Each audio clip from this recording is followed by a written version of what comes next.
وحده لا شريك له له الملك وله কিছু الحمد বলো? وهو على كل شيء قدير اللهم صل على سيدنا محمد جزا الله أن محمدا صلى الله عليه وسلم ما هو أهله الحمد لله الصلاة والسلام على رسول الله صلى الله عليه وسلم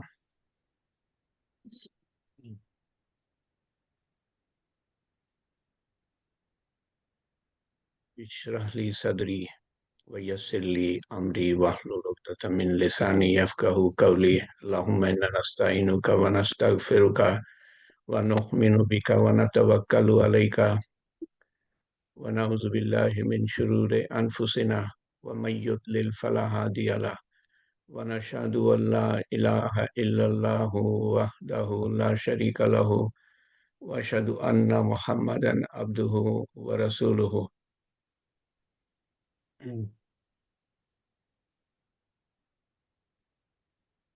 الحمد لله الصلاة السلام على رسول الله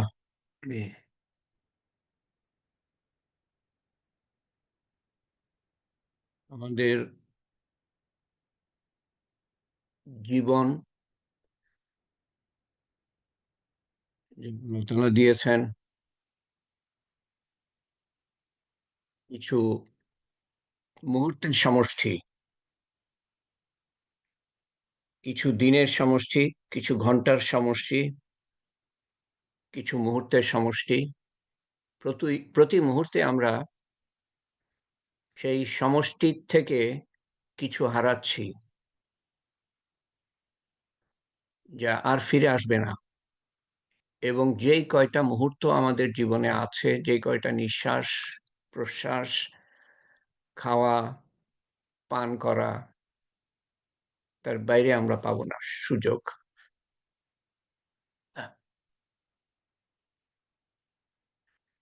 যতটুকু আছে ততটুকুই আমাদের মূলধন। জীবন মানে কিন্তু মূলধন। সময় হলো মূলধন।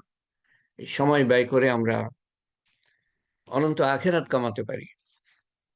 একটা মুহূর্ত পার হয়ে যাচ্ছে, এই মুহূর্তগুলো আমরা ধরে রাখতে পারি অনন্ত আখিরাতের জন্য। আর না হলে এই মুহূর্ত যদি আমরা ধরে না রাখি, এর জবাবদিহিতা আমরা করতে পারবো না। কিন্তু আমানত হিসাবে পাঠিয়েছেন আল্লাহ তাআলা। মুহূর্ত দিয়ে, সময় দিয়ে, জীবন দিয়ে, দক্ষতা দিয়ে, বুদ্ধিমত্তা দিয়ে আল্লাহ তাআলা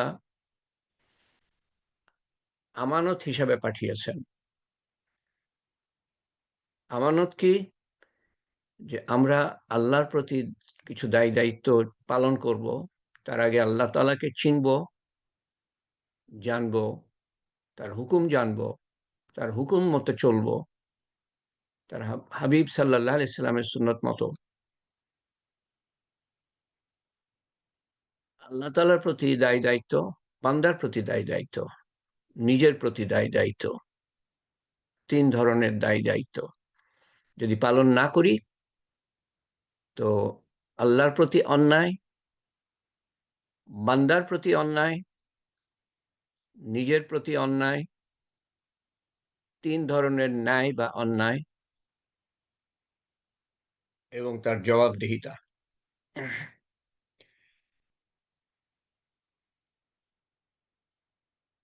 আপনাকে আমাকে আল্লাহ তাআলা তৌফিক দিয়েছেন সেই সম্বন্ধে শোনার জন্য, আল্লাহ তাআলাকে জানার জন্য, তার হাবিব সাল্লাল্লাহু আলাইহি সাল্লামকে জানার জন্য, আল্লাহর হুকুম জানার জন্য, তার হাবিব সাল্লাল্লাহু আলাইহি সাল্লামের সুন্নত জানার জন্য এবং মানার জন্য।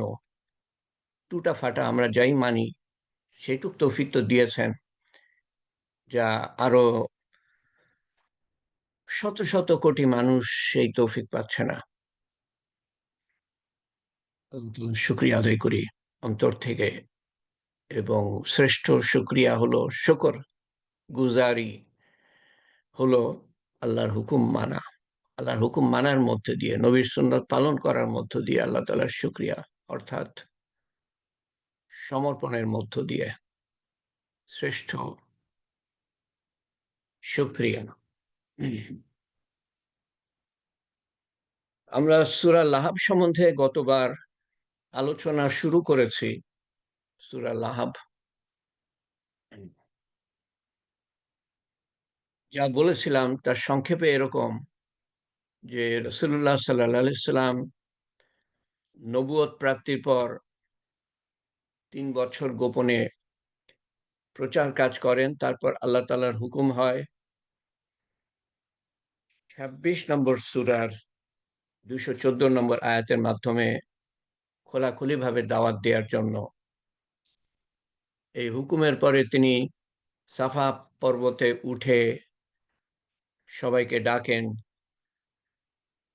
ইয়াস আম ডাকেন ওয়া সাবাহা, ওয়া সাবাহা, ও প্রভাতের বিপর্যয়। বিপর্যয় হলে আরবরা এভাবে, কেউ আক্রমণ করতে আসলে আরবরা এভাবে শত্রুপক্ষের বিরুদ্ধে প্রস্তুত হওয়ার জন্য সংকেত দিতেন। কুরাইশের ১৩টা গোত্র তারা এসে সমবেত হলো। রাসূলুল্লাহ সাল্লাল্লাহু আলাইহি ওয়াসাল্লাম তাদের বললেন, আমি যদি বলি যে পাহাড়ের উল্টা পাশে তোমাদেরকে ধ্বংস করার জন্য শত্রু মোকা আ একত্রিত হয়েছে, তোমরা কি বিশ্বাস করবে আমার কথা? তারা বলল যে, তুমি তো কোনোদিন মিথ্যা বলো নাই। তুমি আল আমিন, সত্যবাদী, বিশ্বস্ত। তুমি যদি বলো আমরা বিশ্বাস করব। তখন তিনি বলেন যে, তোমাদের জন্য সমূহ বিপর্যয়, চরম শাস্তি অপেক্ষা করছে। তোমরা চরম শাস্তির দিকে যাচ্ছ। তোমরা যে জীবন যাপন করছো, এটা শুনে আবুল আহাব সবচেয়ে বেশি প্রতিক্রিয়া দেখান। রাসূলুল্লাহ সাল্লাল্লাহু আলাইহি সাল্লামের সৎ চাচা, এবং উনি বলেন যে, এইটার জন্য তুমি আমাদেরকে ডেকেছো, তোমার বিপর্যয় হোক। উনি বিপর্যয়ের কথা বলছেন রাসূলুল্লাহ সাল্লাল্লাহু আলাইহি সাল্লাম। আবুল আহাব বললেন, তোমার বিপর্যয় হোক। কোন রেওয়ায়েতে আছে, কোন বর্ণনায়, যে সে একটা পাথর নিয়ে তার ভাতিজাকে মারার চেষ্টা করে। মেরেছিল কিনা সেটা বলা নাই। কিন্তু অন্য সময় মেরেছে। সে সম্বন্ধে বলব। তারপর সে বলে যে, মুহাম্মদ সাল্লাল্লাহু আলাইহি ওয়াসাল্লাম আমার কাছে প্রতিজ্ঞা করেছে যে আমি এমন জিনিস দেখব আ যা আমি কল্পনাও করতে পারি না। তো এবং এটাও বলেছে সে যে আমি মৃত্যুর পরে দেখব।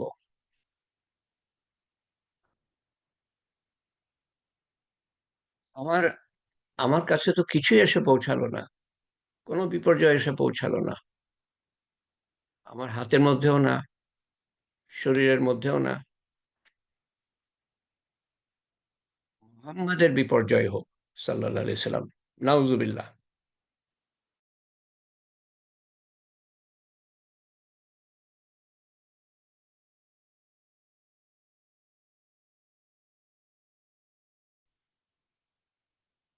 আউযু বিল্লাহি মিনাশ শাইতানির রাজিম। বিসমিল্লাহির রহমানির রহিম। কি হলো? বিসমিল্লাহির রহমানির রহিম। তাব্বাত ইয়াদা আবি লাহাবিন ওয়া তাব। তাব্বাত ইয়াদা আবি লাহাবিন ওয়া তাব। যেখানে বলা হচ্ছে যে যে আ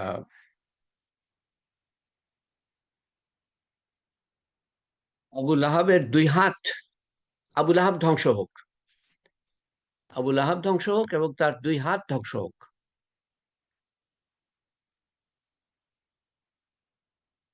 আবু লাহাব ধ্বংস হোক, তার ২ হাত ধ্বংস হোক।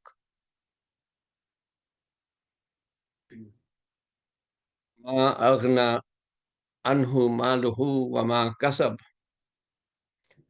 তার সম্পদ এবং সে যা কিছু অর্জন করেছে তা কোনো কাজে আসবে না।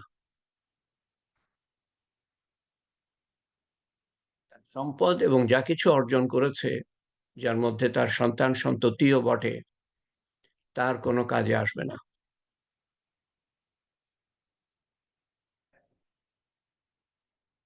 ধ্বংস হোক আবুল আহাব, এবং ধ্বংস হোক তার দুই হাত। তাব্বাত ইয়াদা আবি লাহাবিন ওয়া তাব, মা আগনা আনহু মালুহু ওয়া মা কাসাব। আগনা সম্পদ, আনহু মালুহু আগনা হলো হ্যাঁ সম্পদ,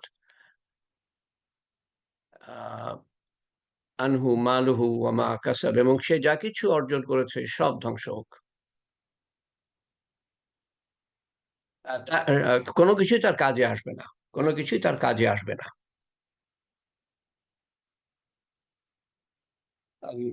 মা আগনা আনহু মালুহু ওয়া মা কাসাব, সায়াসলা নারান যাতা লাহাবিন, সায়াসলা নারা যাতা লাহাবিন। সে সায়াসলা নারান, নার, নার দোজক, সে দোজকে প্রবেশ করবে, দোজকের আগুনের মধ্যে প্রবেশ করবে। সায়াসলা নারান যাতা লাহাবিন ওয়ামরাতুহু হাম্মালাতাল হাতাব, এবং তার স্ত্রী ও প্রবেশ করবে। ওয়ামরাতুহু হাম্মালাতাল হাতাব, হাম্মালাতাল হাতাব, যে কাঁটাময় ডাল বহনকারী, কাঁটাময় ডাল বহনকারী, সেও দোজখের আগুনে প্রবেশ করবে। ফি জিদিহা হাবলুম মিন মাসাদ, ফি জিদিহা হাবলুম মিন মাসাদ,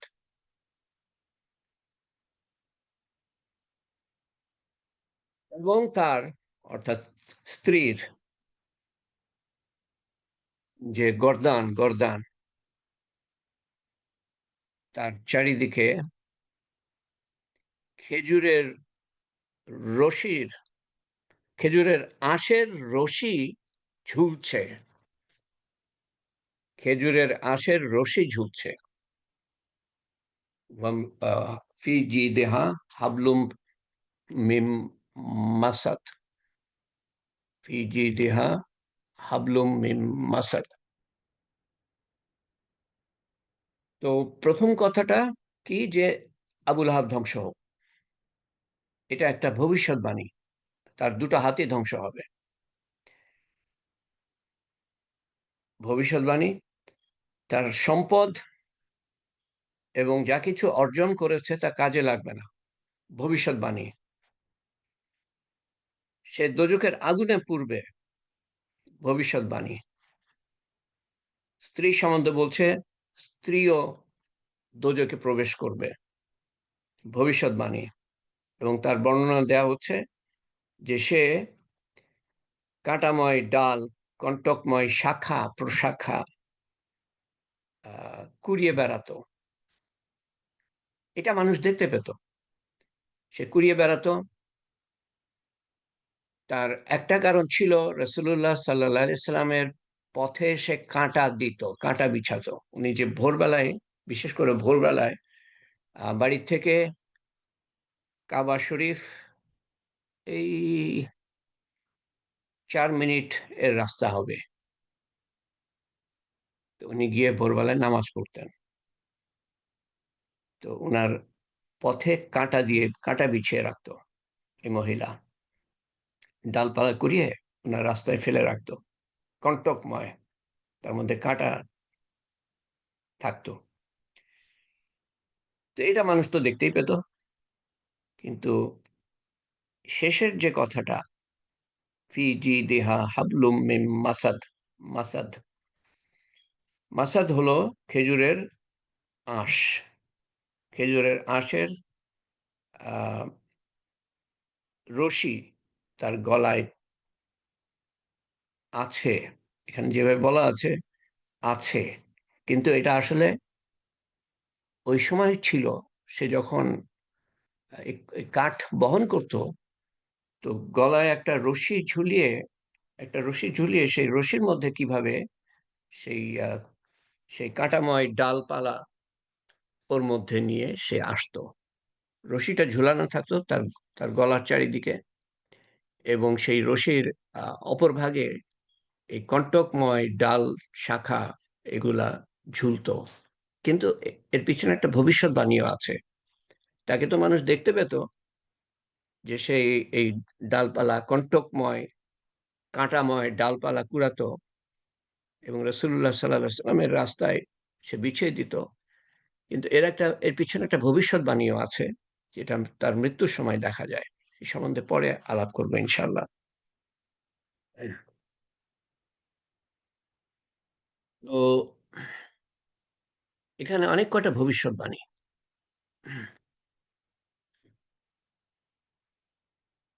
এবং প্রায় সব কয়টা ভবিষ্যৎবাণীরই প্রমাণ পাওয়া গিয়েছে।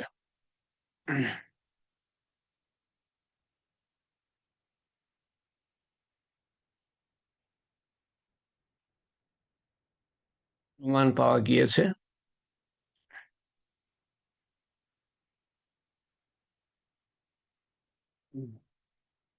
আমি ওই সূরাটা আমার কাছে পাওয়ার পয়েন্টে আছে, ওটা আসলে একটু সমস্যা হচ্ছিল, আমার কম্পিউটারে একটু সমস্যা দিচ্ছে,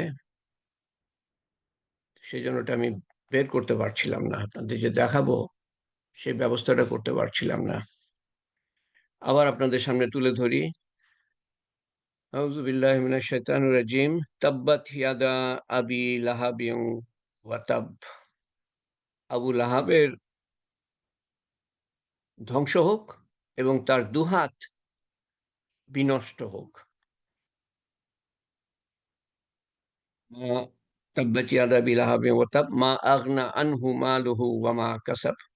তার ধন সম্পদ এবং সে যা উপার্জন করেছে তা কোনো উপকারে আসেনি বলা হচ্ছে, কিন্তু যেটা বোঝানো হচ্ছে সেটা হলো যে আসবে না। ভবিষ্যৎবাণী, প্রথমটা ভবিষ্যৎবাণী যে সে ধ্বংস হবে, পরেরটা ভবিষ্যৎবাণী তার ধ্বংস, সম্পদ এবং সন্তান সন্ততি যা উপার্জন করেছে কোনো কিছু কাজে আসবে না। 3 নম্বর, সাইয়াসলা নারান জাতা লাহাবিন ওয়া ইমরাতু, সাইয়াসলা নারান জাতা, অতি শীঘ্রই সে প্রবেশ করবে, জ্বলবে শিখাযুক্ত লেলিহান অগ্নিতে। লাহাবিউ, এখানে আল্লাহ তাআলা আবু লাহাবের পিতা যে নাম দিয়েছেন সেই শব্দটা ব্যবহার করছেন। আবু লাহাব পিতা নাম দিয়েছিল। আহ, লাহাব হলো অগ্নিশিখা, আবু পিতা, অগ্নিশিখার পিতা হিসাবে তাকে পিতা ডাকতো, আবু লাহাবের পিতা আব্দুল মুত্তালেব, রাসূলুল্লাহ সাল্লাল্লাহু আলাইহি ওয়াসাল্লামের দাদা।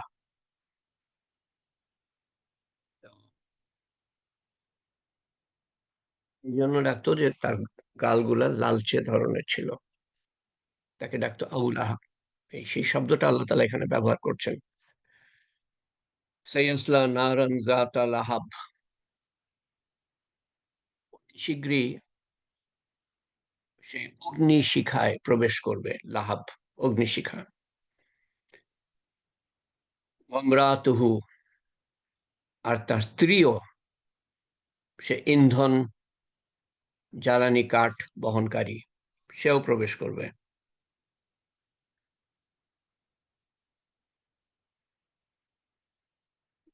ইমরাতুহু হাম্মালাতাল হাতাব ফি জিদিহা হাবলুম মিন মাসাদ। এই সূরার নাম কিন্তু আগে ছিল, আমরা বলি সূরা লাহাব, এটার আহ, প্রথম দিকে নাম ছিল সূরা মাসাদ, বা এখনো এখনো অনেকে সূরা মাসাদ বলে ডাকে এই শেষের শব্দটা। ফি জিদিহা হাবলুম মিন মাসাদ। মাসাদ অর্থ খেজুরের আঁশ, আঁশের রজ্জু, রজ্জু, রশি। তার স্ত্রীর গলায় রয়েছে খেজুরের আঁশের রজ্জু, যেটা মানুষ দেখতে পেত। সেই রশি বেঁধে, গলায় বেঁধে সে সে ডাল কুড়াতো।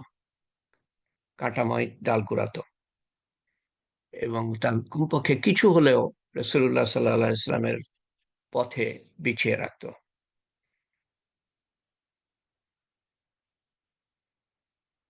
এবং সেই সাথে, আচ্ছা, তো এখন আপনাদের মাথার মধ্যে আসতে পারে যে আল্লাহ তাআলা কেন এই যথাসামান্য আবুল আহাব সম্বন্ধে, তার স্ত্রী সম্বন্ধে কেন কোরআন শরীফের মধ্যে আল্লাহ তাআলা বয়ান করছেন? সে এত গুরুত্বপূর্ণ কেন? সে এত গুরুত্বপূর্ণ কেন সেটা বোঝার জন্য আমাদেরকে তার জীবন সম্বন্ধে জানতে হবে, তার স্ত্রী সম্বন্ধে কিছু জানতে হবে। স্ত্রী সম্বন্ধে তো কিছু কথা বললাম আমি, কাঁটাযুক্ত শাখা প্রশাখা রাসূলুল্লাহ সাল্লাল্লাহু আলাইহি ইসলামের রাস্তায় বিছিয়ে রাখতো,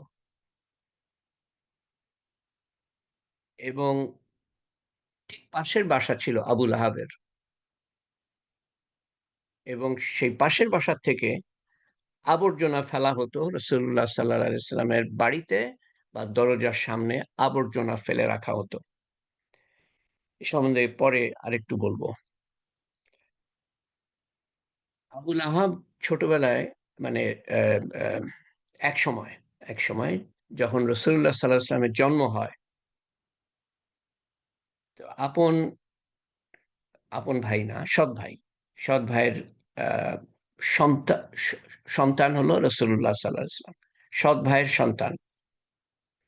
তো রসুল্লাহ সাল্লাহ সাল্লামের যখন জন্ম হয়, তখন আবুল আহাব তার ভালোবাসার কারণে, ভাতিজাকে তো ভালোবাসবেই, ভালোবাসার কারণে তার যে দাসী ছিল সুয়াইবা, সোয়াইবা দাসীকে পাঠিয়েছিল রাসূলুল্লাহ সাল্লাল্লাহু আলাইহি ওয়াসাল্লামের দেখাশোনা করার জন্য, তাকে দুধ খাওয়ানোর জন্য। বোধ করি ওই সময় দাসীরও একটা বাচ্চা ছিল, যার পিতা ছিল আবুল আহাব।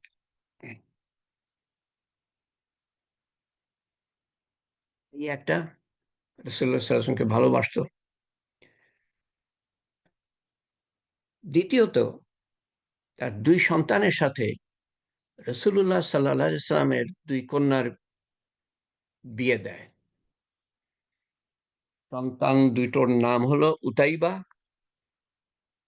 উম্মে কুলসুম এর সাথে বিয়ে হয় রাদিয়াল্লাহু আনহা, এবং উতবা, রুকাইয়া রাদিয়াল্লাহু আনহার সাথে বিয়ে বিয়ে হয়।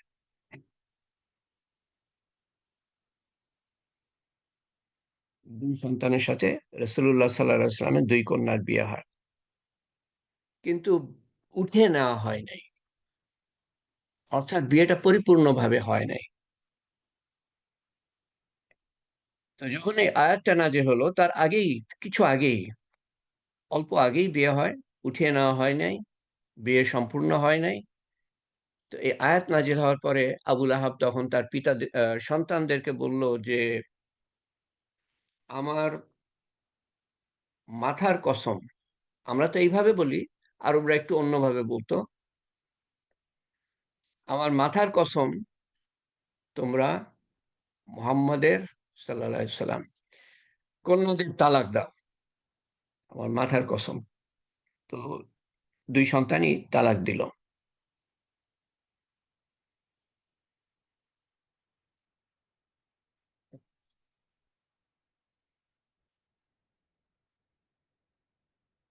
আচ্ছা। এরপরে যাওয়ার আগে আমি তার স্ত্রী উম্মে জামিল এর সম্বন্ধে একটা ঘটনা বলে নি, পরে ভুলে যাব। আয়াতটা যখন নাজিল হয় তখন উম্মে জামিল এর কথাও উল্লেখ আছে এখানে, এবং এটা আসলে আয়াতটা খুব সহজ আয়াত। আপনি যদি চিন্তা করেন, তাব্বাত ইয়াদা আবি লাহাব, বিশেষ করে আরবদের জন্য, তারা তো কথা বুঝতে পারতো। তো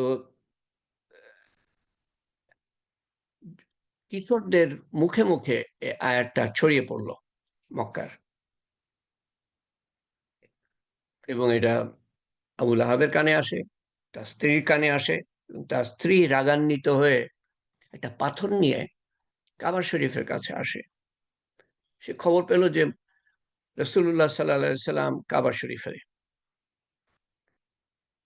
এবং উনি ছিল কাবা শরীফে। পাশে ছিল আবু বকর রাদিয়াল্লাহু আনহু, পাশে আবু বকর রাদিয়াল্লাহু আনহু। কিন্তু আল্লাহ তাআলা এমন ব্যবস্থা করে দিয়েছিলেন, তার চোখে এমন পর্দা দিয়ে দিয়েছিলেন, বা রসুল্লাহ সাল্লাহ সাল্লামের আশেপাশে এমন পর্দা দিয়েছিলেন, সে মহিলা উম্মে জামিল কাবা শরীফে তো আসলো, এবং অন্যান্য সবাইকে দেখতে পেল, আবু বকর রাদিয়াল্লাহু আনহুকে দেখতে পেল, কিন্তু পাশেই বসা রসুল্লাহ সাল্লাহ আলাইসাল্লামকে সে দেখতে পায় নাই। এসে বলে, আবু বকর তোমার বন্ধু কোথায়? পাথর নিয়ে এসে বলে, পাথর দিয়ে মারবে, বড় পাথর বা ছোট পাথর এটা বর্ণনা দেয়া নাই, থাকলেও আমি জানি না। তোমার বন্ধু কোথায়? আবু বকর তো অবাক, বন্ধু পাশেই বসে, উনি তাকিয়ে আছেন রসুল্লাহ সাল্লাহ আসলামের দিকে। তাকে বলো, তাকে আমি পেলে এই পাথর দিয়ে তাকে আমি বাড়ি দিব। সে বলে, আমি দোজখের আগুনে যাব? আমি তাকে পাথর দিয়ে আমি শাস্তি দিব?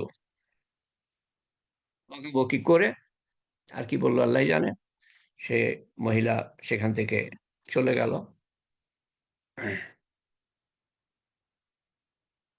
রাসূলুল্লাহ সাল্লাল্লাহু আলাইহি ওয়াসাল্লাম বললেন আবু বকর রাদিয়াল্লাহু আনহুকে, হে আবু বকর, হে আবু বকর, আল্লাহ তাআলা একটা পর্দা দিয়ে দিয়েছিল যে জন্য সে আমাকে দেখতে পায় নাই। এর অনেক মুজিজা এই সাহাবারা দেখতে পান, যেটা আমরা দেখতে পাই না, আমরা দেখি না, আমরা দেখি নাই, তারপরেও আমরা বিশ্বাস করেছি। তো আমাদের সেই বিশ্বাসের আল্লাহ তাআলা মূল্য দেন, অনেক মূল্য দেন। আমার বন্ধুরা কোথায়? রাসূলুল্লাহ সাল্লাল্লাহু আলাইহি ওয়াসাল্লাম বলেন, আমরা কি আপনার বন্ধু না? সাহাবারা বলেন, হ্যাঁ, তোমরা না, তোমরা আমার বন্ধু না, তোমরা আমার সঙ্গী। আমার বন্ধু হলো তারা যারা আমাকে দেখে নাই, আমার মোজেজা অলৌকিক ঘটনাবলী দেখে নাই, কিন্তু তারা মানুষের মুখে মুখে শুনে আমাকে, আল্লাহর উপর বিশ্বাস এনেছে, আমার উপর বিশ্বাস এনেছে। তারা হলো আমার বন্ধু। কি মর্যাদা! তারা যে আমল করবে 50 গুণ বেশি সওয়াব পাবে তারা। ইয়া রাসূলুল্লাহ, তাদের ভালোদের থেকে 50 গুণ বেশি সওয়াব পাবে, নাকি আমাদের থেকে 50 গুণ বেশি সওয়াব পাবে? রাসূলুল্লাহ সাল্লাল্লাহু আলাইহি সাল্লাম বলেন যে তোমাদের থেকে 50 গুণ বেশি সওয়াব পাবে। কামাই করে নেন, সুযোগ পেয়েছেন, ওই কি বলে, মুহূর্ত, মুহূর্ত, কিছু মুহূর্ত সুযোগ পেয়েছেন, দেখতে দেখতে কেটে যাবে। বাবা 83 বছর বেঁচে ছিলেন, কোথায় সে 83 বছর পার হয়ে গিয়েছে? আপনাদের সবাই যারা চলে গিয়েছেন, কত বছর বেঁচে থাকার পরে শেষ, আমাদের সময়ও শেষ হয়ে যাবে। তো যতটুক সময় আছে ততটুক সময় আমরা ধরে রাখার চেষ্টা করি, এবং সবচেয়ে বড় জিনিস কি জানেন? এই নিয়তটা করেন, এই নিয়তটা করেন। আপনি রাতারাতি ইসলামে প্রবেশ করতে পারবেন না, এটা কেউ পারে না, দুই একজন ছাড়া, এরকম আছে। রাতারাতি পারবেন না, কিন্তু নিয়ত করেন যে আমি পুরা ইসলামে দাখিল হয়ে তারপর দুনিয়া থেকে যাব, পুরা ইসলাম জেনে, আল্লাহকে জেনে, পুরা ইসলাম জেনে মেনে তারপরে যাব। এই নিয়তটা করেন, এই নিয়তটা করা আপনার আহ এখতিয়ারের মধ্যে। তারপরে ধীরে ধীরে ইসলাম জানেন, আল্লাহকে জানেন, ইসলাম জানেন, আল্লাহর হুকুম জানেন, আস্তে আস্তে পালন করতে থাকেন, ধাপে ধাপে উপরে উঠতে থাকেন, প্রত্যেকটা আমল আরো সুন্দর করতে থাকেন। এইটা আপনার আপনার সাধ্যের মধ্যে। নিয়তটা তো আপনি করতে পারেন, এখনই করতে পারেন, প্রায় সময় আমি বলি নিয়তটা করেন কমপক্ষে। এখন চলার পথে, উন্নতির পথে, চেষ্টার পথে, এলেম শিক্ষার পথে, আমল সুন্দর করার পথে একসময় আমি চলে গেলাম, আমি পারলাম না পুরা ইসলামে দাখিল হতে, এবং আল্লাহ তালাই বলেন যে পুরাপুরি ইসলামে দাখিল না হয়ে কবরে এসো না, মুসলমান না হয়ে সমর্পণ না করে কবরে এসো না। তো আমি তার আগে মারা গেলাম, কিন্তু নিয়ত আমি করেছিলাম। আশা করতে পারেন যে আল্লাহ তালা এটা ধরে নিবেন যে আপনি পুরা দিনে দাখিল হয়ে ছিলেন পৃথিবীতে, দাখিল হয়েছিলেন ওই নিয়তের কারণে। তো নিয়তটা করেন।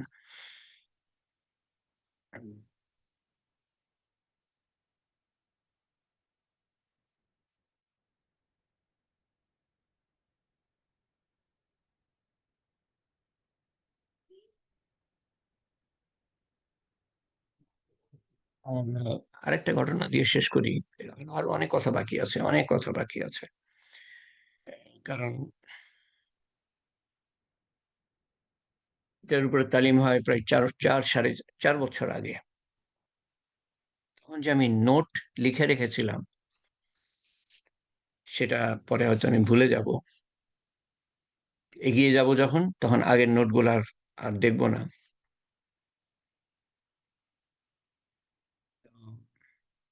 প্রথম কথা মনে রাখেন যে এখানে অনেক কয়টা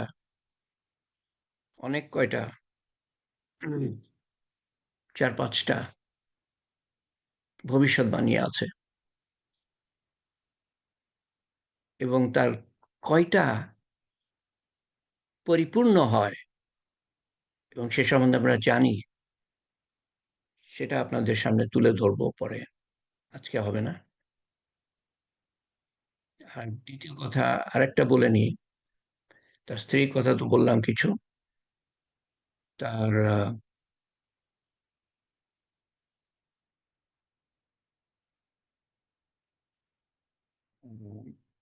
রসুল্লাহ সাল্লাহ সাল্লাম সাধারণত কাউকে নিজের কারণে নিজের কারণে ওনাকে কেউ যদি ব্যক্তিগতভাবে অপমান করত, নির্যাতন করত, উনি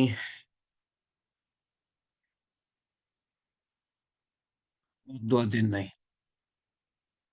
কিন্তু যখন আবুল আহাবের কথায়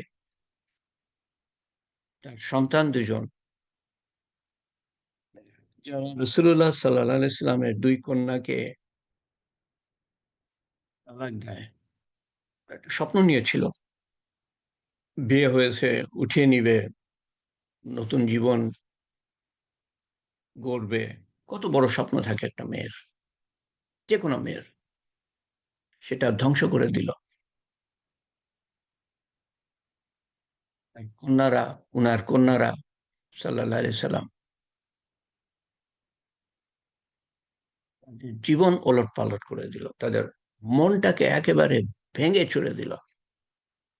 উনার মন থেকে একটা বদদুয়া বেরিয়ে এসেছিল কন্যাদের দিকে তাকিয়ে, এবং তিনি বলেছিলেন, আমরা যেটা জানতে পারি, যে হে আল্লাহ, তুমি এদের উপর কুকুর নিয়োজিত করে দিও। কুকুর।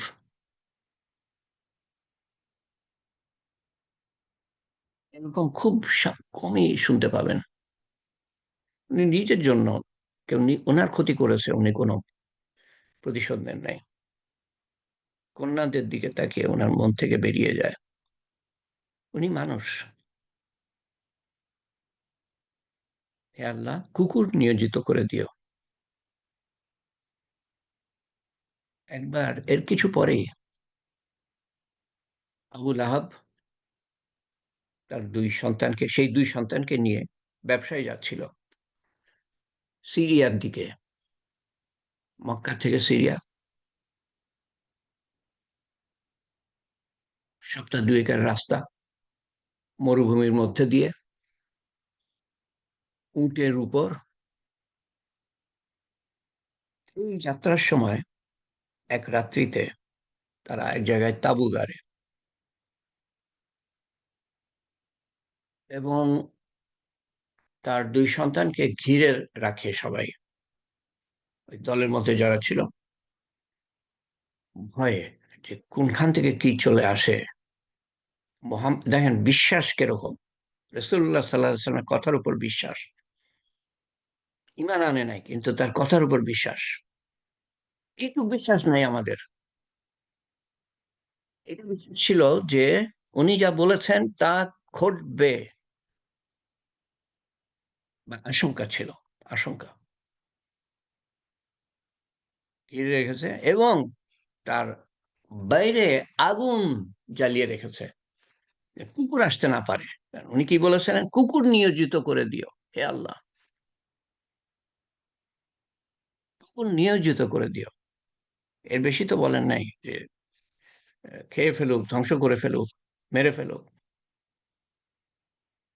আল্লাহ তাআলা তো তার নবীর মনের দুঃখ অনুভব করছ- করতে পারছিলেন, কুকুর নিয়োজিত করে দিয়ে। আগুন চারিদিকে, ভিতরে ঘিরে আছে লোকজন, মধ্যে সন্তান দুজন। রাত্রিতে শোয়ার জন্য নাকি আল্লাহ জানে, আমার এটা সঠিক মনে নাই। ওর মধ্য দিয়ে দুটো কুকুর এসে, সে মানে এটা স্বাভাবিক কুকুর না। স্বাভাবিক কুকুর যেরকম দেখা যায়, বর্ণনায় আছে, সেরকম কুকুর না। বাঘের মতো, বাঘের মতো, কিন্তু কুকুরের চেহারা। এসে তাদেরকে আক্রমণ করে, তারা নিহত হয়, এই দুই সন্তান।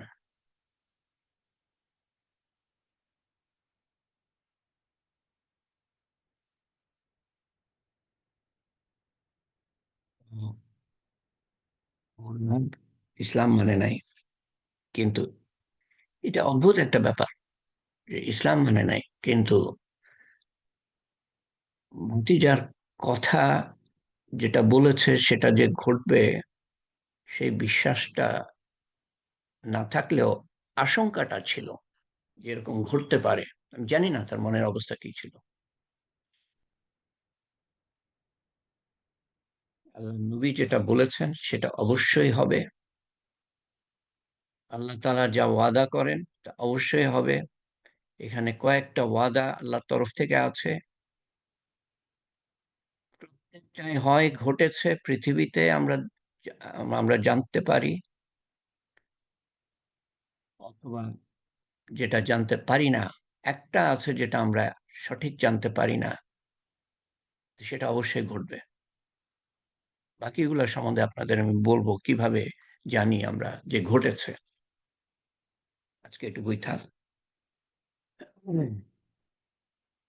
এরপরে আমি বলবো যে আবুল আহাব, তার যে স্বভাব চরিত্র ছিল, তার যে হিংসা বিদ্বেষ ছিল, তার যে আচার আচরণ ছিল, তার যে ব্যবহার ছিল, তার যে নিষ্ঠুরতা ছিল রাসূলুল্লাহ সাল্লাল্লাহু আলাইহি ওয়াসাল্লামের প্রতি, সে সম্বন্ধে তাহলে আশা করি আপনারা বুঝতে পারবেন যে এই আয়াতটা কেন আল্লাহ তাআলা নাজিল করলেন।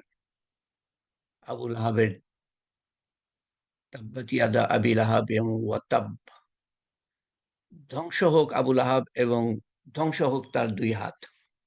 এই কথাটা কেন বললেন আল্লাহ তাআলা? আশা করি আপনারা বুঝতে পারবেন তখন। আল্লাহুম্মা সাল্লি আলা সাইয়্যিদিনা মুহাম্মদ। আউযু বিল্লাহি মিনাশ শাইতানির রাজিম। বিসমিল্লাহির রহমানির রহিম।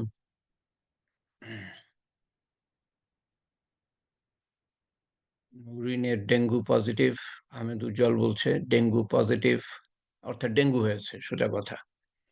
হাসপাতালে ভর্তি, অসুস্থ সকলের জন্য, অসুস্থ সকল, আচ্ছা, না, এখানে বলছে একটু অন্যভাবে। অসুস্থ সকলের জন্য দোয়ার দরখাস্ত, শুধু নওরিনের জন্য না, অসুস্থ সকলের জন্য দোয়ার দরখাস্ত। ওয়াল আসর, আউযু বিল্লাহি মিনাশ শাইতানির রাজিম। বিসমিল্লাহির রহমানির রহিম। ওয়াল আসর ইন্নাল ইনসানা লাফি খুসর ইল্লাল্লাযীনা আমানু ওয়া আমিলুস সালিহাতি ওয়া তাওয়াসাউ বিল হাক্কি ওয়া তাওয়াসাউ বিস সাবর। যারা নতুন যোগদান করছেন বা জানেন না, যোগদান করার পরেও শোনেন নাই হয়তো, এই সূরা আসর যেটা আমি পড়লাম, এটা কেন পড়লাম? ৫ বছর তালিম করার পরে আমার মনে হলো যে সাহাবারা একে অপরের থেকে বিদায় নেয়ার সময় একে অপরকে সূরা আসর স্মরণ করাতেন। সালাম কালাম আছে, ঠিক আছে। আমরা তো খোদা হাফিজ, আল্লাহ হাফিজ যা একটা বলে ব্যাস চলে যাই। বা যখন জিজ্ঞেস করি তখন কেমন আছেন, শরীর কেমন আছে, ছেলে মেয়ে কেমন আছে, স্ত্রী কেমন আছে, ইত্যাদি ইত্যাদি। সাহাবারা কি জিজ্ঞেস করতেন দেখা হলে? ইমানের খবর কি, কাইফা ইমানুকা, ইমানের হালত কি। আমরা তো জিজ্ঞেস করি শরীরের হালত কি, অবস্থা কি। আর কাইফা ইমানুকা, ইমানের খবর। কারণ এটাই হলো আসল, এটাই আমার কাজে লাগবে। মৃত্যুর সময়, কবরে, প্রত্যেক ধাপে, অনন্ত আখেরাতে ঈমান। কারণ সেই পর্যায়ের ঈমান, সেই পর্যায়ের ঈমান, যেই পর্যায়ের ঈমান আমাকে আল্লাহর হুকুম পালন করতে বাধ্য করে, উদ্বুদ্ধ করে, আল্লাহ তাআলার নিষেধ থেকে আমাকে দূরে নিয়ে যায়, হুকুমের দিকে নিয়ে যায়, আর নিষেধ থেকে পিছনে নিয়ে যায়, সেই পর্যায়ের ঈমান এর কথা বলা হচ্ছে। তো বিদায়ের সময় ওনারা কি বলতেন, এটা বাংলা অর্থ ওনারা তো বুঝতে পারতেন। সময়ের কসম করে আল্লাহ তাআলা বলছেন, তোমরা সবাই ধ্বংসের মধ্যে, সমস্ত মানব জাতি, তোমরা না শুধু, সমস্ত মানব জাতি ধ্বংসের মধ্যে, তারা ছাড়া যারা চারটে কাজ করেছে, চারটে কাজ, তিনটে না, ঈমান এনেছে, সেই সাথে আমল করেছে, সেই সাথে ভালোর দিকে ডেকেছে, খারাপ থেকে ফিরিয়েছে, এবং সবর, সবরের জন্য একে অপরকে উদ্বুদ্ধ করেছে। আল্লাহ আল্লাহ তাআলা আমাদের তৌফিক দেন এই চারটে কাজ করার। দুটো না, তিনটে না, চারটে। আল্লাহুম্মা আমিন। আল্লাহুম্মা সাল্লি আলা সাইয়্যিদিনা মুহাম্মদ সাল্লাল্লাহু আন্না মুহাম্মাদান সাল্লাল্লাহু আলাইহি ওয়াসাল্লাম মা হুয়া আহলুহু। আল্লাহুম্মা সুবহানা রাব্বিয়াল আলিয়্যিল আ'লাল ওয়াহ্হাব, সুবহানাল্লাহি ওয়া বিহামদিহি আদাদা খালকিহি ওয়া রিযা নাফসিহি ওয়া জিনাতা আরশিহি ওয়া মিদাদা কালিমাতিহি। লা আল্লাহুম্মা আনতা রাব্বি লা ইলাহা ইল্লা আনতা আলাইকা তাওয়াক্কালতু ওয়া আনতা রাব্বুল আরশিল কারীম মা শাআল্লাহু কানা ওয়া মা লাম ইয়াশা লাম ইয়াকুন। লা হাওলা ওয়া লা কুওয়াতা ইল্লা বিল্লাহিল আলিয়্যিল আযীম। আ'লামু আন্নাল্লাহা আলা কুল্লি শাইইন কাদির ওয়া আন্নাল্লাহা কাদ আহাতা বিকুল্লি শাইইন ইলমা। আল্লাহুম্মা ইন্না আউযু বিকা মিন শাররি নাফসি ওয়া মিন শাররি কুল্লি দাব্বাতিন আনতা আখিযুম বিনাসিয়াতিহা ইন্না রাব্বি আলা সিরাতিম মুস্তাকিম। রব্বানা আতিনা ফিদ দুনিয়া হাসানাতাও ওয়া ফিল আখিরাতি হাসানাতাও ওয়া কিনা আযাবান নার ওয়া কিনা আযাবাল কবর ওয়া কিনা আযাবাল হাশর ওয়া কিনা আযাবাল মিজান ওয়া কিনা আযাবাল পুলসিরাত ওয়া কিনা আযাবাল মাসিয়াদ দাজ্জাল। ربنا هب لنا من أزواجنا وذرياتنا قرة أعين واجعلنا للمتقين إماما رب اجعلني مقيم الصلاة ومن ذريتي ربنا وتقبل دعاء. اللهم اغفر لي أمة محمد صلى الله عليه وسلم. اللهم ارحم أمة محمد صلى الله عليه وسلم. اللهم احفظ أمة محمد صلى الله عليه وسلم. اللهم اهدي أمة محمد صلى الله عليه وسلم. اللهم اشفق أمة محمد صلى الله عليه وسلم. اللهم اهدنا واهد بنا واهد الناس جميعا. اللهم اغفر لي ولوالدنا وجميع المؤمنين والمؤمنات والمسلمين والمسلمات الأحياء منهم والأموات إنك مجيب الدعوات برحمتك يا أرحم الراحمين.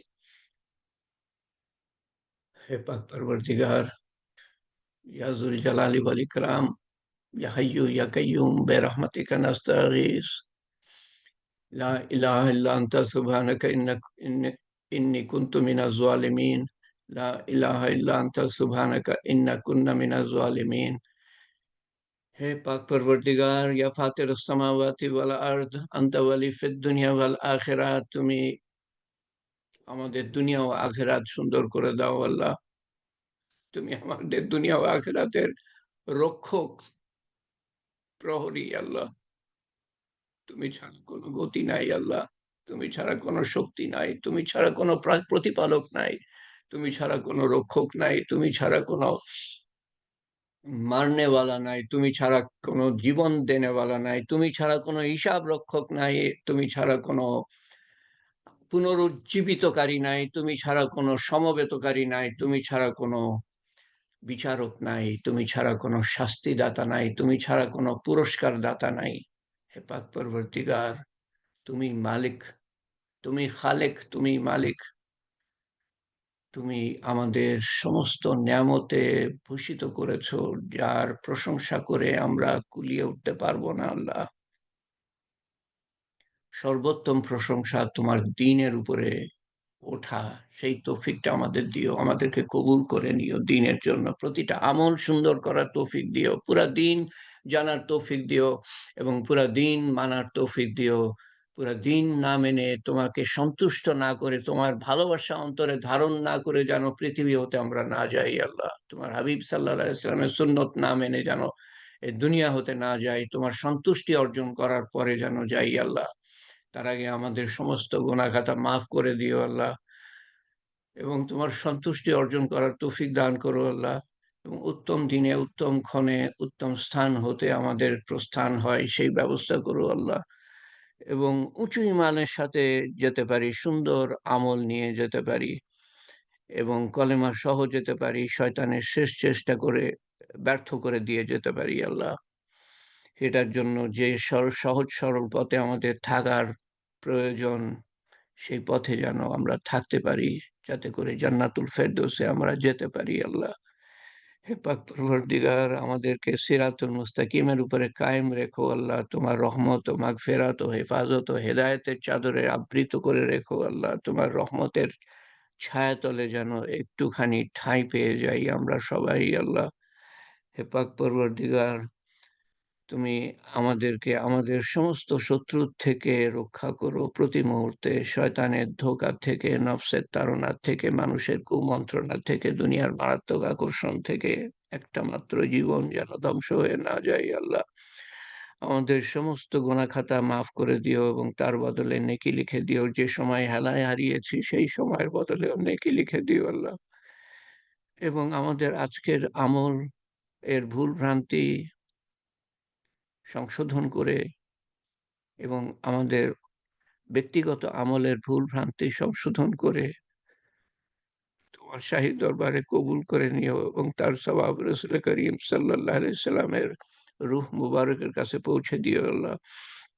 এবং আমাদের সমস্ত আপনজন প্রিয়জন যারা কবরে শায়িত, তথা সমস্ত মুসলমানকে তুমি তাদের কবরের আযাব মাফ করে দিও, কবরকে প্রশস্ত করে দিও, কবরকে নূর দিয়ে পরিপূর্ণ করে দিও, কবরকে জান্নাতুল ফেরদৌসের বাগান বানিয়ে দিও আল্লাহ। এবং আখিরাতের প্রত্যেকটা ঘাঁটি তাদের জন্য সহজ করে দিও, সুন্দর করে দিও, উত্তম করে দিও, এবং আমাদের কবরের জীবনও সহজ, সুন্দর ও উত্তম করে দিও। ভবিষ্যৎ বংশধর তাদেরকে হেদায়েত দিও, ঈমান আমলের তৌফিক দিও, যাতে করে তাদের কবর এবং আখিরাতের পরবর্তী ঘাঁটি সহজ, সুন্দর ও উত্তম হতে পারে আল্লাহ। এবং আমরা সবাই যেন জান্নাতুল ফেরদৌসে দাখিল হতে পারি আল্লাহ। তুমি আমাদেরকে কঠিন আযাব, কঠিন পরীক্ষা দিও না যে আমরা পাশ করতে পারবো না। আকস্মিক মৃত্যু দিও না আল্লাহ। এবং আমাদের মনের নেক হাজত পুরা করে দিও, যা দুনিয়ার জন্য মঙ্গলজনক হবে। এবং আমাদেরকে আমাদের জন্য হেদায়েতের দরজা সমূহ খুলে দিও। ঈমান আমল এর উন্নতি দিও প্রতিটা দিন, এবং বিপদ আপদ দূর করে দিও দুনিয়া ও আখিরাতের। এবং অসুস্থতা সুস্থতায় পরিণত করে দিও। আমাদের মধ্যে যারাই অসুস্থ আছেন, যারাই দোয়ার দরখাস্ত করেছেন, সবার দোয়া কবুল করে নিও আল্লাহ। সবার মনের চাওয়া কবুল করে নিও আল্লাহ। এবং আমাদের আপনজন প্রিয়জনের জন্য আমাদের দোয়া, মনের দোয়া কবুল করে নিও। ভবিষ্যৎ বংশধরের জন্য আমাদের দোয়া কবুল করে নিও। সমস্ত উম্মতের জন্য আমাদের দোয়া কবুল করে নিও। সমস্ত মানুষের হেদায়েতের জন্য, ঈমান আমলের জন্য আমাদের দোয়া কবুল করে নিও আল্লাহ। তোমার শান মতো চাওয়া হয় নাই আল্লাহ, তোমার শান মতো দান করো। তোমার শান মতো হেফাজত চাওয়া হয় নাই, তোমার শান মতো হেফাজত করো আল্লাহ।